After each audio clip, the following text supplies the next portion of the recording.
요한복음 16장 23절부터 24절까지의 말씀을 우리 다 같이 쉬운 성경으로 합독하겠습니다. 그때에는 너희가 내게 아무것도 구하지 않을 것이다. 내가 너희에게 진리를 말한다. 너희가 내 이름으로 아버지께 무엇이든지 구하면 그분이 너희에게 주실 것이다. 지금까지는 너희가 내 이름으로 아무것도 구하지 않았다. 그러나 구하라. 그러면 너희가 받을 것이요 너희 기쁨이 가득 찰 것이다. 아멘. 우리가 이제 다시 웨스트민스터 대요리 문답으로 돌아와서 이 문을 우리가 살펴보려고 하는데, 여러분 웨스트민스터 대요리 문답은 2부로 나누어져 있다라고 말씀을 드렸었습니다. 먼저 1부는 하나님에 관한 거의 모든 것을 이야기하는데 일종의 조직신학 파트 같은 것입니다. 그래서 하나님이 누구인지, 그 하나님이 우리를 어떻게 구원하셨는지를 보았는데, 이러한 내용이 1문부터 90문까지에 나오는 내용입니다. 그리고 2부는 삶에 관한 거의 모든 것을 이야기하는데 91문부터 196문까지 마지막 문까지 나와 있습니다.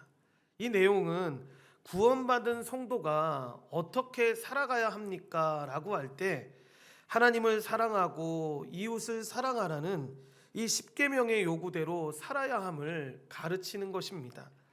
우리는 하나님의 표준을 담고 있는 이 완전한 율법의 요구 앞에서 누구나 이 하나님의 진노와 저주를 받기에 합당한 존재가 바로 자신이라는 것을 깨닫게 되는데, 그러기에 하나님은 율법만 주셨던 것이 아니라 그렇게 내가 진노받아야 되고 저주받아야 될 사람이야 라는 것에서 그치지 않고 우리가 하나님의 그 진노와 저주를 피할 수 있도록 회개와 믿음의 은혜를 주셨습니다.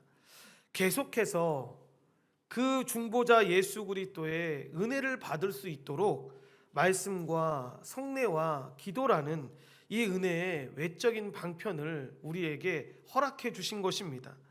그러므로 교회와 성도는 이 은혜의 방편을 부지런하게 사용해서 은혜를 받고 거룩한 성도의 삶을 살아가야 하는데, 우리가 이전까지 말씀과 성례를 살펴보았습니다. 그리고 오늘 마지막 파트인 이 기도에 대해서 살펴보려고 합니다. 기도 첫 번째 시간인데 이 178문부터 181문의 내용을 가지고 보려고 합니다. 이 내용에는 기도가 무엇이고 예수 그리스도의 이름으로 기도한다라는 의미가 무엇인지에 대해서 여러분 확인하려고 합니다. 먼저 오늘 본문 말씀은 예수님께서 이 땅에 계실 때 공생의 기간 중에 기도를 가르쳐 주시는 장면 중에 하나로 성부와 성자와 이 성령 삼위 하나님이 다 우리의 기도 대상이지만 엄밀히 따졌을 때 여러분 우리의 기도를 들으시는 분은 성부 하나님이십니다. 그런데 그 하나님께 나아갈 때 그냥 나아가는 것이 아니라 예수 그리스도의 중보를 의지해서 나아간다라는 것입니다.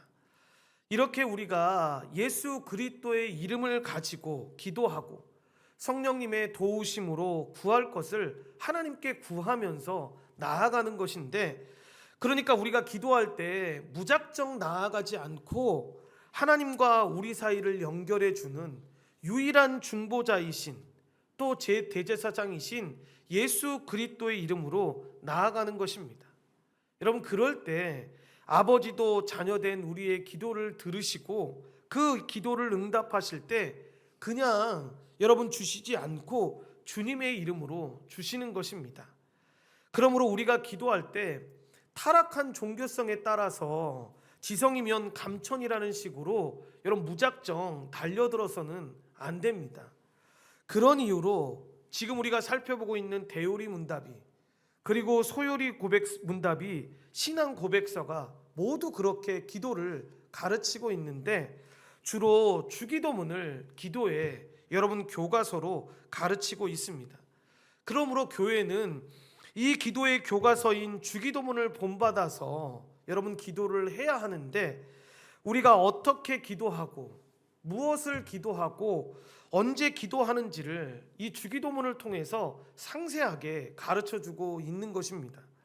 이렇게 우리는 은혜의 방편인 기도를 배우면서 지금까지 우리가 어떻게 기도했는지를 돌아보는 동시에 기도 속에 우리가 무엇을 담아서 하나님께 나아가야 되는지를 잘 살펴봐야 하는데, 이 기도라는 은혜의 방편을 통해서 우리가 어떤 복과 어떤 유익을 누려야 하는지를 잘 자세하게 살펴봐야 합니다.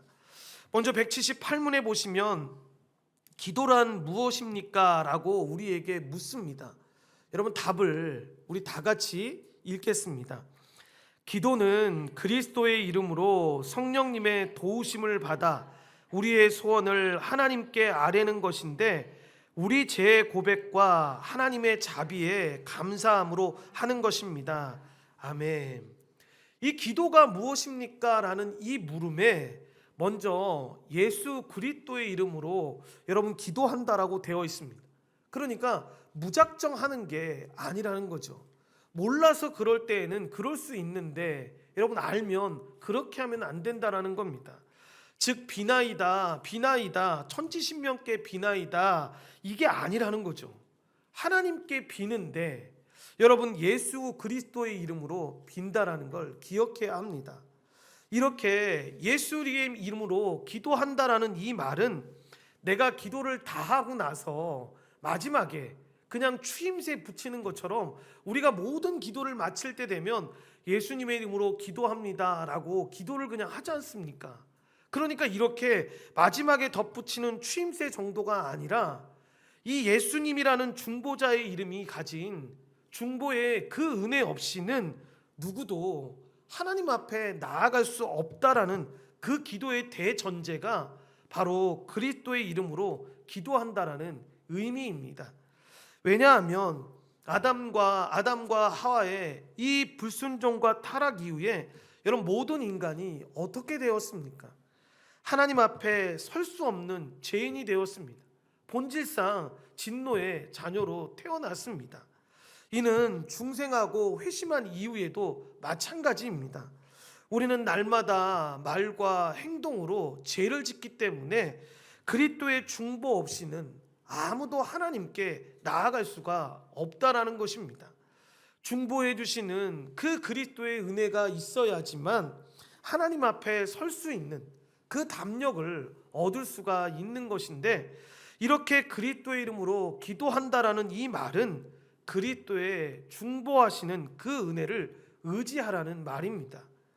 그래서 하나님도 우리가 아버지께 구하는 것을 그리스도의 이름으로 주시는데, 그러므로 기도할 때도 그렇고 예배할 때도 그리스도의 이름으로 그분의 은총을 의지하고 그분의 은총을 붙잡고 하나님께 나아가야 하는 것입니다. 두 번째로, 기도는 하나님과 우리의 교통의 시간인 동시에 시시로 하나님 앞에 마음을 토하면서 이 우리의 필요와 소원을 하나님께 아뢰 수 있는 이 복된 시간인데, 그러나 문제는 우리가 마땅히 빌 바를 알지 못하는 이 무지한 인생이라는 것입니다.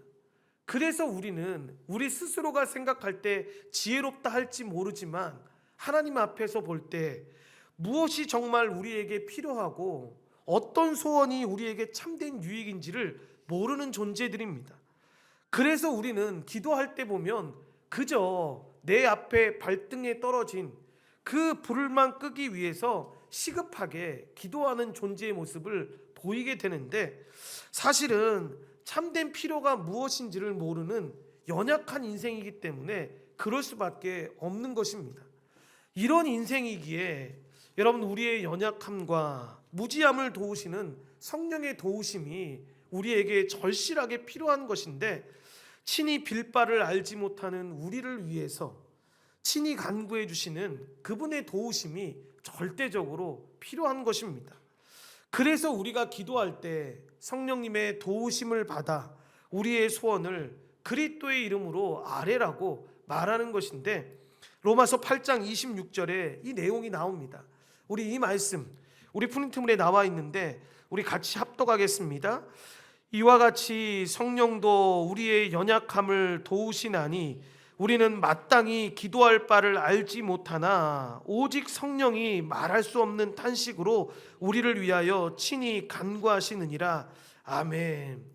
우리가 이렇게 무지한 인생이기 때문에 성령이 우리를 그렇게 도우신다라는 것입니다. 세 번째로, 기도를 그리스도의 이름으로 이 성령의 도우심을 받아 우리의 소원을 하나님께 아뢰는 것이다라고 정의하고 있는데, 여러분 소유리 문답은 이에 덧붙여서 뭐라고 말하냐면, 기도란 하나님의 뜻에 맞는 것들에 관하여 하나님께 우리의 원함을 드리는 것이라고, 이 하나님의 뜻을 강조하고 있습니다. 그렇기 때문에 여러분, 우리가 그리스도의 이름으로 기도한다고 해서 우리의 욕심을 아무렇게나 나열해서는 안 되는 겁니다. 그러니까 마치 여러분, 일부의 사람들이 말씀을 잘못 볼 때 예수 그리스도의 이름으로만 기도하면 그것이 정말 말도 안 되는 기도인데도 불구하고 기도에도 하나님이 응답해 주신다고 해서 라는 착각을 하게 되는 거죠. 여러분, 그 소원이 기도 시간에 하나님의 뜻이라는 이 필터 장치를 통과해야 되는 겁니다. 그러니까 무지한 인생이기 때문에 기도할 때 여러분, 이것이 잘못된 건지도 모르고 기도할 수 있다라는 거죠. 그런데 기도하면서 하나님의 뜻에 맞추어지는 거죠.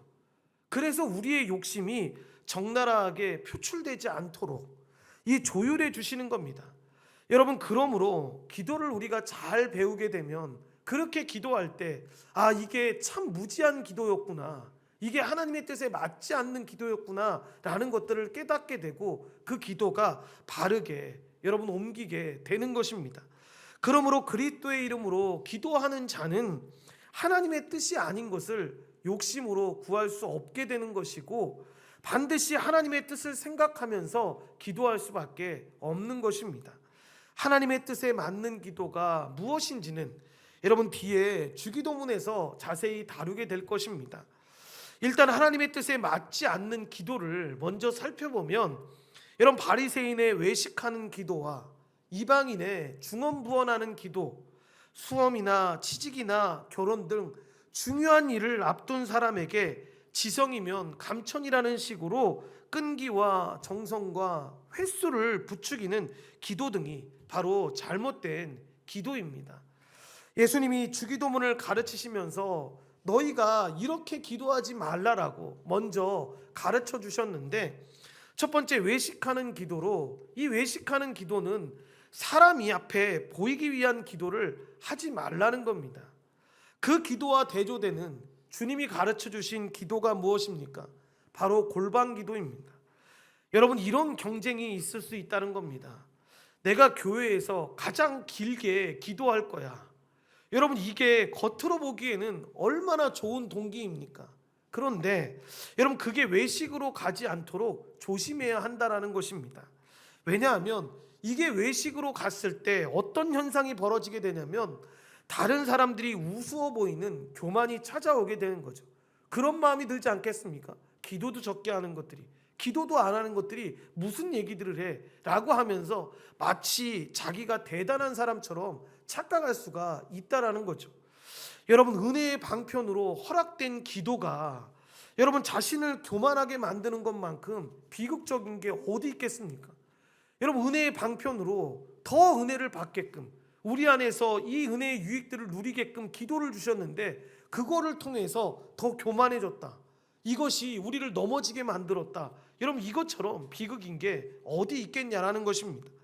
그리고 두 번째로, 하나님의 뜻에 맞지 않는 기도는 이방인의 기도인데 대표적으로 중언부언하는 기도가 여러분 이에 해당됩니다. 이런 사람들은 말을 많이 하여야지만 신이 들으신다라고 생각하는 기도를 말하는 거죠. 그런데 이것도 여러분 중심에 있는 마음을 잘 기억해야 합니다. 그냥 여러분 어떤 때는 진짜 주님이라는 말만 계속 나올 때가 있습니다. 그러면 그걸 보고 옆에서, 야, 목사님이 중언부언하지 말라고 했는데 왜 그런 기도를 하고 있어? 이렇게 얘기하면 안 된다라는 거죠. 뭐냐면 마음속에서 이렇게 많이 아뢰고 이렇게 뭔가를 하면 하나님은 응답하셔. 마치 우리가 뭔가를 노력하고 우리가 뭔가를 더하면 하나님께서 이렇게 하셔라고 생각하는 것이 잘못됐다라는 것이지, 여러분 그 마음의 고백 속에서 그 기도가 계속 나오는 게 잘못된 기도는 아니라는 겁니다. 대표적으로 말씀드렸던 것처럼 지성이면 감천이라고. 그러니까 여러분 우리 예전에 어르신들이 그랬지 않습니까? 물 한 잔 떠다 놓고 이렇게 오랫동안 빌면 분명히 우리 자녀 잘 될 거야, 우리 남편 잘 될 거고 우리가 소원하는 게 반드시 이루어질 거야 라고 생각하는 기도 방법, 이렇게 노력했기 때문에 이루어졌을 거야. 그리고 실제로 이루어졌을 때 다른 사람들한테 뭐라고 이야기합니까? 내가 이렇게 열심히 빌었기 때문에, 내가 이렇게 열심히 공을 쌓았기 때문에 이렇게 응답받은 거야 라고 말하는 거. 여러분 이방인의 기도 방법이라는 거죠. 이것은 기도의 대상이신 하나님이 누구인지를 여러분 전혀 모르는 대표적인 기도 방법입니다. 막연하게 타락한 우리 안에 있는 종교성이 우리에게 심어준 기도인 거죠. 그래서 제가 어느 신문에 한번 보다 보니까 되게 이거 조심해야겠다라고 생각했던 것 중에 하나가 뭐냐면, 주기도문 5,000번 외우면 그 인생 가운데 복이 온다, 뭐 이런 말도 안 되는 것들을 나누어지는 것들을 보았습니다. 이런 마음을 다해서 기도를 잘 모르니까 주기도문을 고백하면서 하나님께 이렇게 기도하겠습니다 라고 하는 건 괜찮지요. 그런데 마치 주문을 외우는 것처럼 주기도문을 하루에 5,000번씩 외우면 그 인생 가운데 복이 넘칩니다 라고 하는 건, 여러분 주문 외워서 복 받는다라고 말하는 것과 다를 바가 뭐가 있냐라는 것입니다. 여러분 우리의 욕망을 우리의 소원에 투영하지 말아야 합니다. 네 번째, 그리스도의 이름과 이 성령님의 도우심으로 기도할 때에도 먼저 우리의 필요성을 아뢰기 전에 여러분 먼저 죄를 고백해야 되는데, 이 이유는 분명합니다. 왜냐하면 하나님 앞에 나아갈 때 죄를 숨기면서 나아갈 수 없기 때문입니다. 하나님은 마음의 죄악을 품고 있는 자의 기도를 듣지 않으시기 때문에 기도하는 자는 하나님의 용서를 믿고 죄를 고백하면서 하나님 앞에 나아가야 합니다. 이렇게 자신의 간구를 아뢰기 전에 자신의 상태가 어떤지에 대해서 살피면서 죄를 고백하고 아뢰는 것이 여러분 기도자에게 반드시 요구되는 자세입니다. 그리고 다섯 번째로, 그렇게 죄를 고백했다면 하나님의 자비에 감사해야 합니다. 그러니까 제 고백과 하나님의 자비에 대한 감사는 별개가 아닙니다. 여러분 동전의 양면과도 같은 겁니다. 그래서 죄를 고백했다면 반드시 감사가 나오게 됩니다. 이것은 하나님께서 우리의 죄를 용서해 주셨을 뿐만 아니라 지금 나에게 있는 모든 것을 선물로 주신 자비로우신 분이기 때문에 그렇습니다. 그렇게 지금 내게 있는 모든 것이 다 위에 계신 빛들의 아버지로부터 내려온 선물임을 우리가 알 수만 있다면, 여러분 우리가 어떻게 하나님께 나아가는데 감사하지 않을 수가 있겠습니까? 그러므로 우리는 하나님의 뜻대로 구할 때 응답해 주심을 믿고 우리의 구할 것을 감사로 아뢰야 합니다. 그러니까 우리가 원했던 대로, 우리가 생각했던 대로 이루어지지 않아도 정말 이 길이 하나님이 나에게 주신 가장 복된 길임을 알고 하나님께 감사하면서 걸어가는 거죠. 그러면 당시에는 그 하나님의 뜻을 이해 못할 때가 있어서 어렵고 불평이 나오고 원망이 나올 수도 있지만, 시간이 지났을 때 그 일을 통해서 우리가 하나님의 그 뜻을 분명하게 알았다는 고백이 나올 수가 있는 것입니다. 이제 179문으로 우리는 하나님께만 기도해야 합니까? 라고 묻는데 답을 여러분 다 같이 읽겠습니다. 오직 하나님만이 우리의 마음을 살피시고 우리의 요청을 들으시며 우리의 죄를 용서하시고 모든 사람의 소원을 이루실 수 있습니다. 또한 하나님만이 믿음과 종교적 예배의 대상이시므로 예배의 특별한 부분인 기도는 오직 하나님께만 드려야 하고 다른 누구에게도 해서는 안 됩니다. 아멘. 6번도 한번 우리 다 같이 읽겠습니다. 기도는 모든 종교에 있는 행위입니다. 그러나 사람의 마음과 생각을 살펴서 아시는 분은 하나님밖에 없습니다. 다른 어떤 존재도 우리의 마음을 살필 수 없고 우리의 기도를 들을 수 없습니다. 그러므로 기도는 하나님께만 해야 합니다. 천사나 성인이나 마리아는 기도의 대상이 될 수 없으며 다른 우상도 사람의 기도를 듣지 못하는 허구의 신에 불과합니다 라고 나옵니다. 여러분, 답에 나오는 것처럼 기도는 기독교에만 있는 게 아니라 다른 종교에도 다 있습니다. 그런데 다른 모든 종교는 우상 종교로 섬기는 대상인 신은 사람이 스스로 만들어낸 가짜 신입니다. 그러므로 그 모든 우상에게 우리가 아무리 열심히 기도한다고 해서 여러분 듣지를 못하는 거죠. 그래서 성경에 보면 우상에 대해서 어떻게 표현하고 있냐면 귀도 없고 눈도 없고 마음도 없다라고 이야기를 합니다. 무슨 이야기입니까? 한마디로 이야기하면 헛된 거라는 거죠. 그러므로 우리는 우리의 마음을 살피시고 우리의 요청을 들으시는 그 죄를 용서하시고 우리의 소원을 진정으로 이루어 줄 수 있는 하나님께만 기도해야 한다는 사실을 기억해야 합니다. 특별히 대유리 문답은 로마 천주교를 대상으로 이 기도를 가르치고 있는데, 로마 천주교는 여러분 마리아를 기도의 대상으로 삼아서 할 때도 있습니다. 그래서 마리아를 기도의 대상으로 삼기 위해서 성경의 교리도 추가해서 만들어내는 거죠.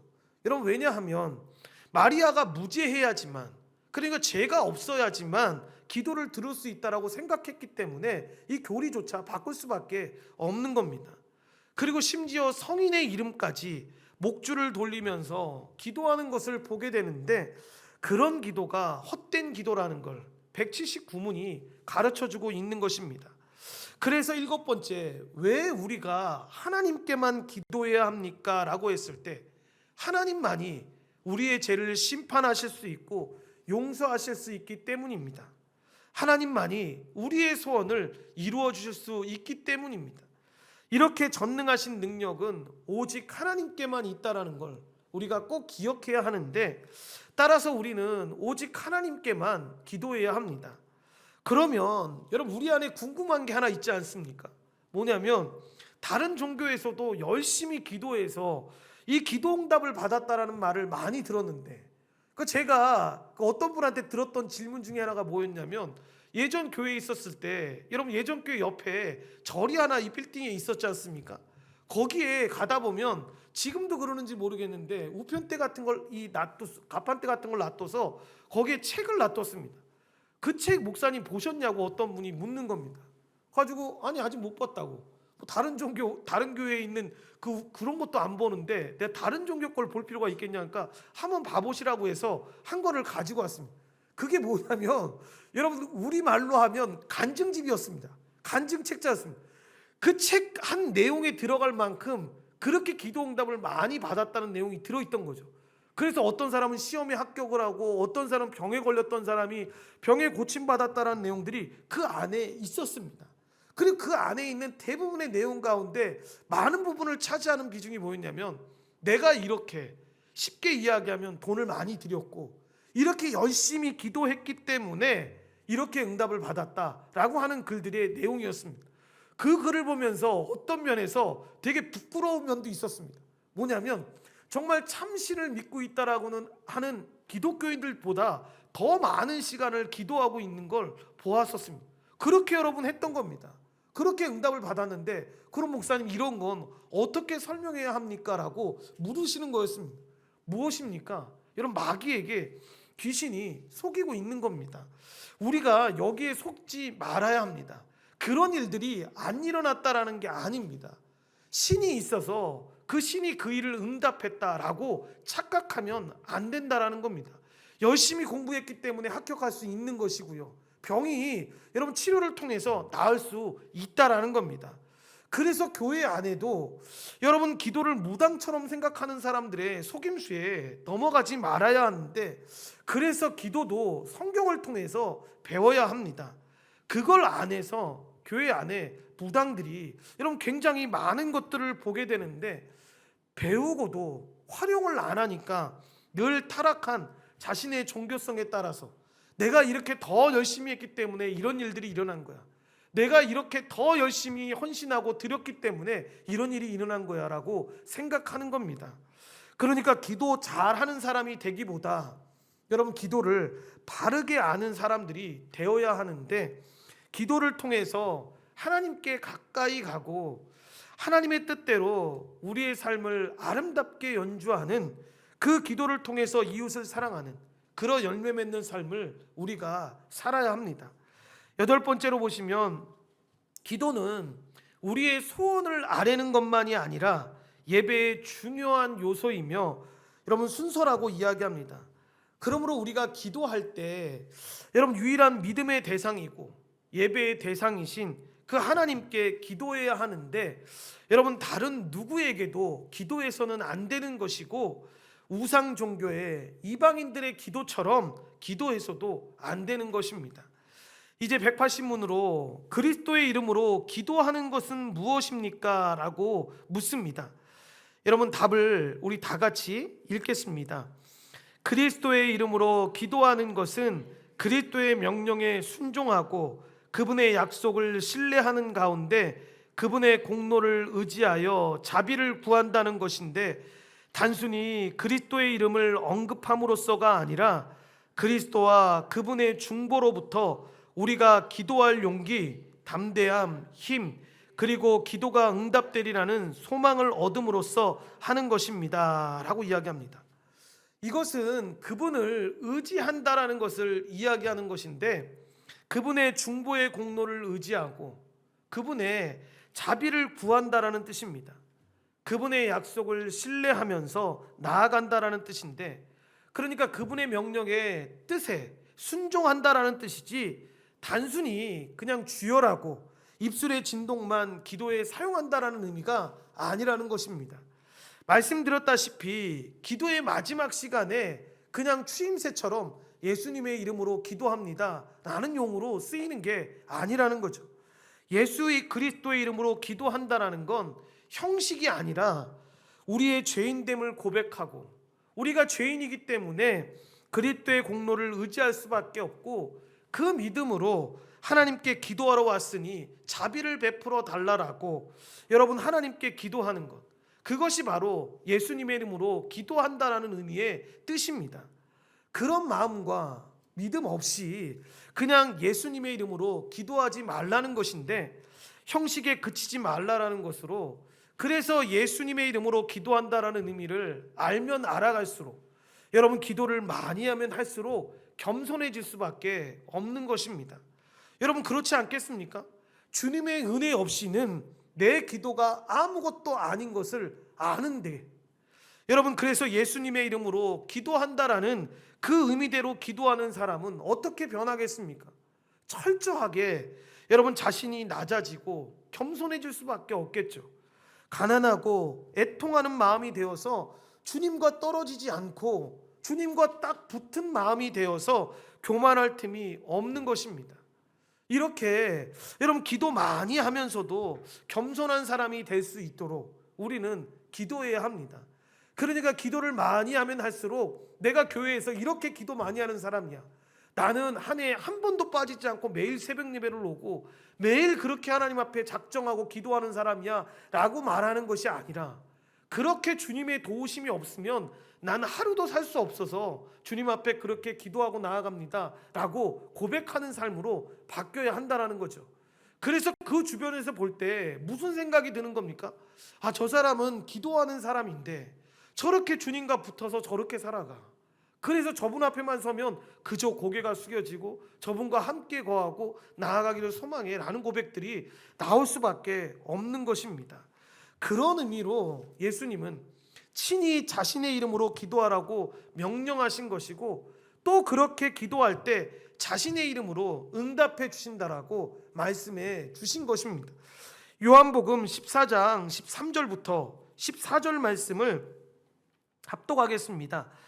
너희가 내 이름으로 무엇을 구하든지 내가 행하리니 이는 아버지로 하여금 아들로 말미암아 영광을 받으시게 하려 함이라. 내 이름으로 무엇이든지 내게 구하면 내가 행하리라. 아멘.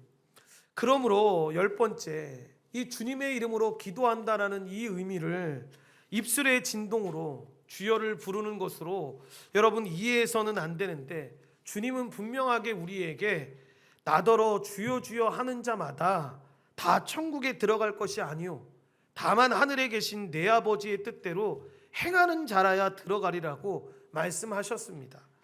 기도를 주문으로 오해하지 말라는 것입니다. 예수님의 이름 그 자체에는 어떤 주술적인 효과도 없습니다. 그러니까 철저하게 믿음이 전제되어야 하는 것이고, 철저하게 자신의 무력함을 전제해야 하는 것입니다. 그러지 않고 예수의 이름을 마치 검을 휘두르는 것처럼 생각해서 오해해서는 안 되는데, 철저하게 자신의 죄인됨과 이 무지함과 연약함을 고백하면서 주님의 자비와 이 중보해 주시는 주님의 은혜가 아니면 기도하러 온 나는 아무것도 아님을 고백하고, 주님의 자비하심을 그렇게 가난한 마음으로 구하는 것이 바로 예수 이름으로 기도한다라는 그 뜻의 의미인 것입니다. 그리고 11번째로 이 내용은 다 같이 읽겠습니다. 우리가 그리스도의 이름으로 기도한다는 것은 주님이 우리의 중보자가 된다는 믿음에 근거합니다.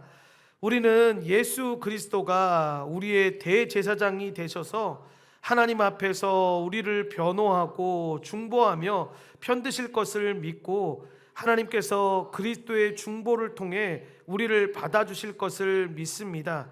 그러므로 그리스도를 의지하면서 기도할 용기와 담대함과 힘을 얻고, 그리스도 안에서 우리의 기도가 하나님께 응답되리라는 소망을 가집니다. 그것이 그리스도의 이름으로 기도한다는 뜻입니다. 여러분, 이런 믿음의 고백이 우리 안에 항상 있어야 합니다. 그러니까 우리가 기도하고 있다면, 하나님의 이름을 부르며 하나님께 그러한 믿음의 고백을 하고 있다면, 그것이 우리 인생에 어떻게 나타난다 할지라도 그것이 우리에게 나타난 분명한 응답임을 알고 우리가 하나님께 은혜를 누리며 나아가게 되는 것입니다. 이제 181문으로 왜 우리는 그리스도의 이름으로 기도해야 합니까? 라고 묻습니다. 여러분, 답을 우리 다 같이 읽겠습니다. 사람의 죄악과 그로 인해 하나님과 사람 사이에 생긴 거리가 매우 멀어서 우리는 중보자 없이 하나님 앞에 나아갈 수가 없습니다. 그리고 하늘과 땅에 그리스도 한 분밖에는 그처럼 영광스러운 사역을 위해 임명되거나 그것에 적합한 이가 없으므로 우리는 다른 이름이 아닌 오직 그리스도의 이름으로만 기도해야 합니다. 아멘. 그러니까 여러분, 만인 제사장이라는 말을 사람들이 참 많이 쓰지 않습니까? 그런데 이 말을 여러분 오해하시면 안 됩니다. 이것은 인간 중보자 없이 하나님께 나아갈 수 있다라는 뜻이지, 예수 그리스도라는 중보자 없이도 우리가 다이렉트로 하나님께 나아갈 수 있다라는 말은 절대로 아닙니다. 그러니까 엄밀하게 이야기하면 우리가 하나님께 나아갈 때 괜찮아, 주님의 자녀니까 하나님 앞에 나아가도 돼 라고 말할 때 무슨 말을 빼먹은 겁니까? 우리가 주님의 자녀가 된 것도 주님의 은혜였고, 그 자녀로서 하나님께 나아갈 수 있는 것도 예수 그리스도를 의지해서 나아가는 거야. 그러니까 우리가 담대하게 나아갈 수 있어.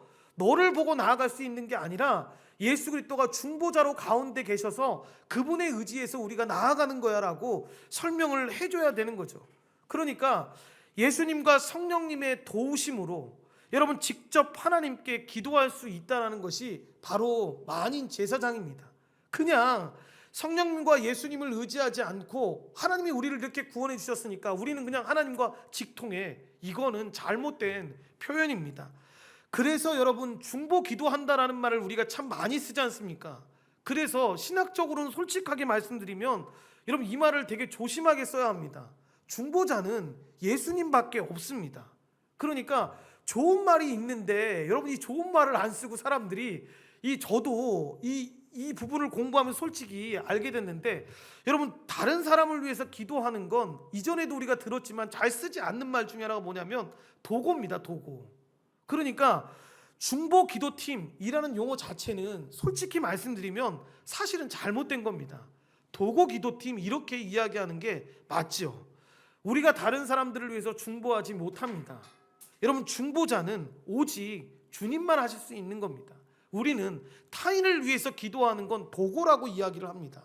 그래서 내가 누군가를 위해서 기도할게, 내가 너가 이런 상황 가운데 있는데 너를 위해서 기도할게 라고 이야기할 때 중보라는 단어를 쓰는 게 아니라 도구라는 단어를 써야 합니다.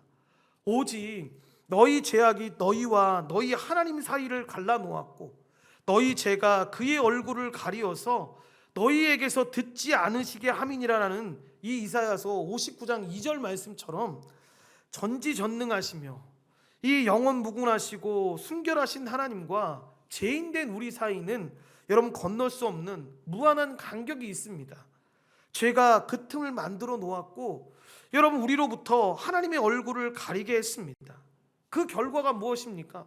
예수 그리스도라는 중보자 없이는 우리가 하나님 앞에 나아갈 수 없게 된 것입니다. 그래서 당연히 기도 응답도 그 중보자 대신 예수 그리스도가 없이는 받을 수가 없는 것입니다. 그래서 합당한 중보자 없이 하나님께 나아가면 누구든지 하나님의 거룩하심을 침범하게 되는 것이고 그 대가로 심판을 받아야 하기 때문에 누구라도 예배와 기도 가운데 하나님께로 나아가려면 하나님이 인정하시는 합당한 중보자를 의지해야만 합니다. 그 합당한 중보자가 누구입니까? 바로 예수 그리스도인 것입니다. 13번째로 그렇게 우리를 하나님께 중보하여 받아들이게 할 수 있는 그 합당한 중보자로 성경은 분명하게 디모데전서 2장 5절에 보면 하나님은 한 분이시요 또 하나님과 사람 사이의 중보자도 한 분이시니 곧 사람이신 그리스도 예수라라고 분명하게 그 중보자가 예수님임을 말하고 있습니다. 이 말씀처럼 하늘과 땅에 예수 그리스도 외에 여러분 하나님이 인정하시는 합당한 중보자가 없다라는 사실을 우리가 분명하게 기억해야 하는데, 하나님이 우리를 중보하려면 여러분 하나님인 동시에 사람이어야 하고 한 인격 속에 하나님과 사람으로 계셨어야 했습니다. 여러분 그런 존재가 오직 예수 그리스도밖에 없는 것이죠. 그래서 여러분 어떤 존재도 이 영광스러운 사역을 감당할 수가 없는 것인데 오직 예수 그리스도만이 우리를 중보자로 여러분 하나님께 인도하여서 하나님과 만날 수 있게 하는 것입니다. 그래서 우리가 살든지 죽든지 그리스도의 이름을 부르고 그분을 의지하면서 그분을 붙들고 그분을 사랑해야 하는 것인데, 그래서 여러분 기독교의 명칭이 다른 말로 그리스도교라고 이야기를 하는 것입니다. 여러분 이 말을 들었을 때 묘하지 않습니까? 하나님 교도 있고 성령님 교도 있는데 왜 그리스도교라고 이야기를 할까라고 할 때 여러분 합당한 중보자로 인도하시는 그리스도를 통해서만 우리가 하나님께 나아갈 수 있기 때문에 이렇게 기독교를 그리스도교라고도 부르는 것입니다. 마지막 14번은 우리 다 같이 읽겠습니다. 그리스도는 자기를 힘입어 하나님께 나아가는 자들을 온전히 구원하실 수 있으며 또한 항상 살아계셔서 우리를 위하여 간구하시는 우리의 대제사장입니다. 그러므로 우리는 다른 이름이 아닌 오직 예수 그리스도의 이름으로만 기도해야 합니다. 그런 의미에서 성모 마리아나 성인의 이름으로 기도하는 천주교의 기도는 헛된 기도라 할 수 있습니다. 마리아나 성인도 우리와 같은 죄인일 뿐이기 때문입니다. 아멘. 기도나 예배만이 아니라 여러분 무엇을 하든지 상관없이 말이나 일이나 다 주 예수의 이름으로 하라는 것으로 이야기하는데, 주문이 아니라 주 예수 그리스도를 의지하라는 겁니다. 주 예수님께 붙들려서 믿음으로 말도 하고 일도 하고 생각도 하고 행하라고 이야기하는 것인데, 기도의 시간뿐 아니라 우리 일상의 모든 시간에 그렇게 하는 것이 예수 이름으로 여러분 한다는 의미라고 가르쳐주고 있는 것입니다. 특별히 기도 생활을 할 때 우리 모두가 이런 의미를 알고 하나님께 나아가게 되기를 소망합니다.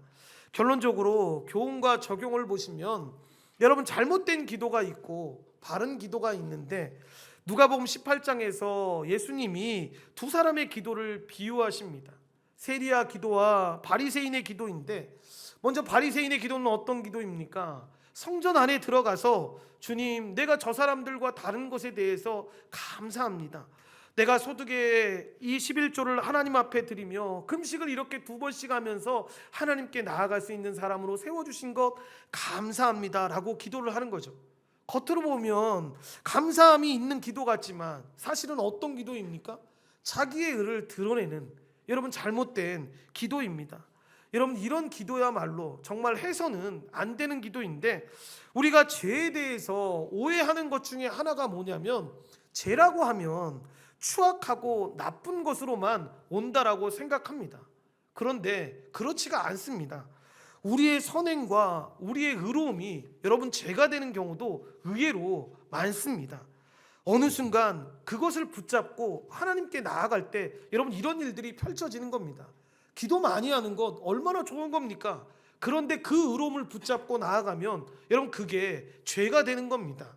신앙생활을 오래 할수록 여러분 이 어려움에 노출되는 경우가 참 많이 있는데, 여러분 이런 경우에 대부분 나타나는 특징이 무엇입니까? 나 괜찮은 사람이라고 생각하는 겁니다. 쉽게 이야기하면 난 목사니까, 난 장로니까, 난 모태신앙이니까 괜찮을 거야. 여러분 그런 게 어디 있습니까? 여러분 주님이 없으면 우리 중에 괜찮은 사람은 아무도 없다라는 걸 우리는 분명하게 기억해야 합니다. 여러분 이와는 반대로 여러분 바른 기도는 누구의 기도입니까? 세리의 기도로 복음적인 기도입니다. 여러분 세리의 기도는 어떤 거였습니까? 성전 앞에 가까이 가지도 못하는 겁니다. 그리고 고백하는 겁니다. 나는 주님 앞에 갈 수 없는 죄인입니다. 할 말이 없다고 하면서 자기 가슴을 치는 겁니다. 여러분 이것을 구약 신자들은 여러분 제사라고 하는 방식을 통해서 언젠가 메시아가 와서 우리의 죄를 용서해 주실 것이다라는 것을 의지함으로 하나님께 나아갔던 것입니다. 그리고 이런 구약 시대에도 여러분 제사를 통해서만 기도한 것이 아니었죠. 오실 메시아를 의지하면서 그런 마음으로 하나님 앞에 나아갔던 것입니다. 이렇게 바르게 기도하는 그리스도인의 모습에는 항상 나타나는 특징이 있습니다.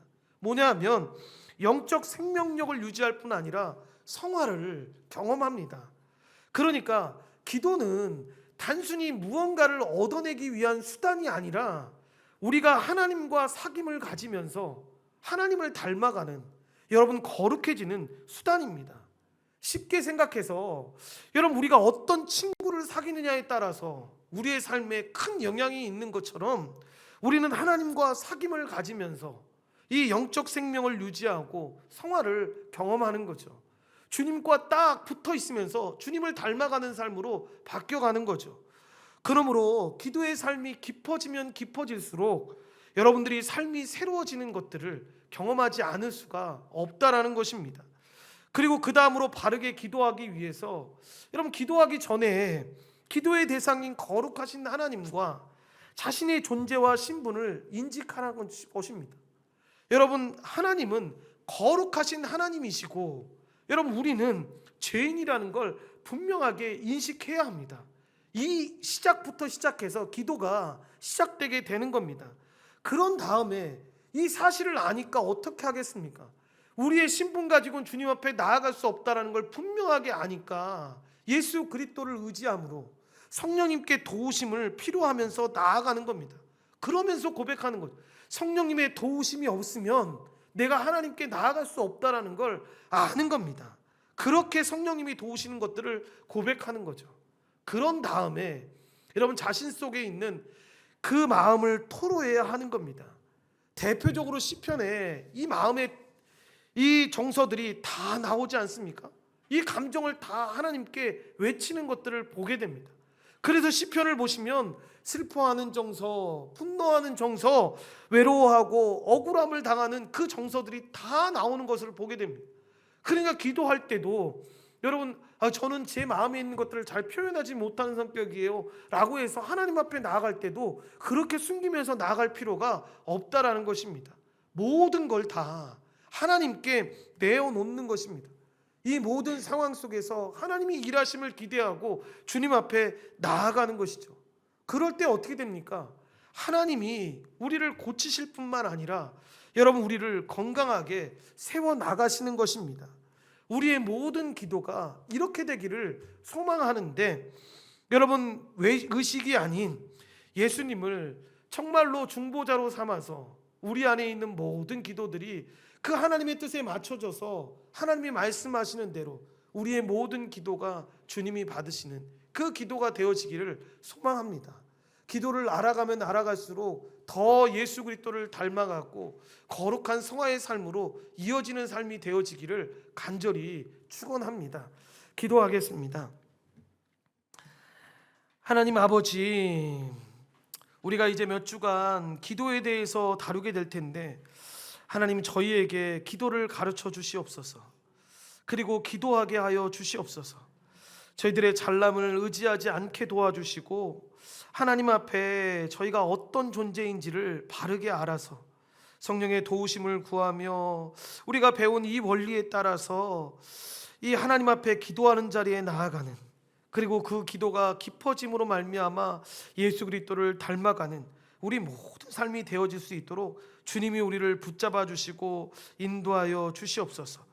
하나님, 우리 인생 가운데 오랜 시간 교회를 다니고 오랜 생활 신앙생활을 해도 기도 자리에 나아가지 못하는 우리의 모습들을 볼 때가 있습니다. 주님, 이번 기회를 통해서 더 주님을 닮아가고 더 주님께 가까이 다가가는 귀한 믿음의 인생들 될 수 있도록 주님이 우리를 붙잡아 주시고 인도하여 주시옵소서. 모든 걸 주님께 감사드리오며 예수님의 이름으로 기도드리옵나이다. 아멘. 우리 한번 기도하시겠습니다. 기도하실 때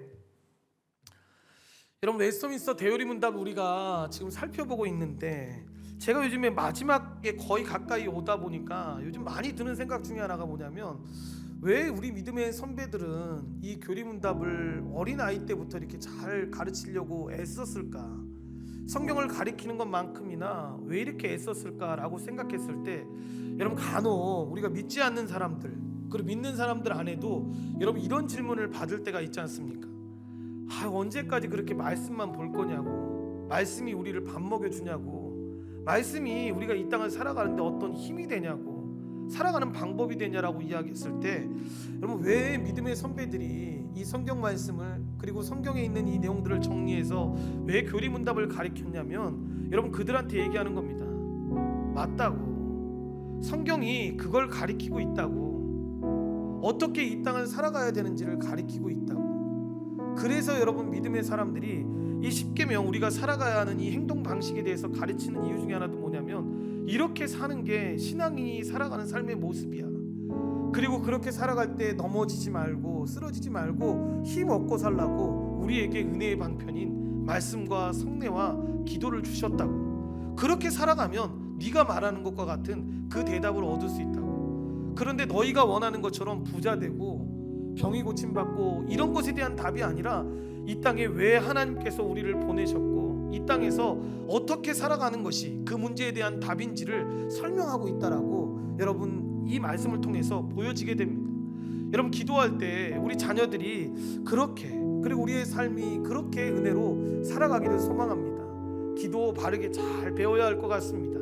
기도 많이 하는 사람들 비난하기 위해서 저 사람은 기도도 모르고 기도하는 거야, 이렇게 정지하기 위해서 우리가 배우는 게 아니라, 기도를 잘 배워서 더 기도하고 그 이전에 정말 무당처럼 보였던 그런 모습이 아니라 하나님 앞에 더 가까워지고 하나님의 은혜 가운데 더 살아가는 모습. 그래서 기도를 더 하면 할수록 더 겸손해지고 하나님의 은혜를 구하면서 나아가는 모습들. 그래서 상황에서 예수 그리스도를 닮아가는 성화의 모습이 마치 여러분 세상에서 빛을 드러내며 막 이런 삶이 아니라, 하루하루의 삶에서 하나하나의 어떤 결정에서 정말 예수 그리스도의 말씀이 기준이 되어서 살아가는 삶, 그런 삶이 될 수 있도록 주님이 우리 안에 함께 달라고 우리 다 같이 하나님께 기도하겠습니다. 하나님 감사합니다.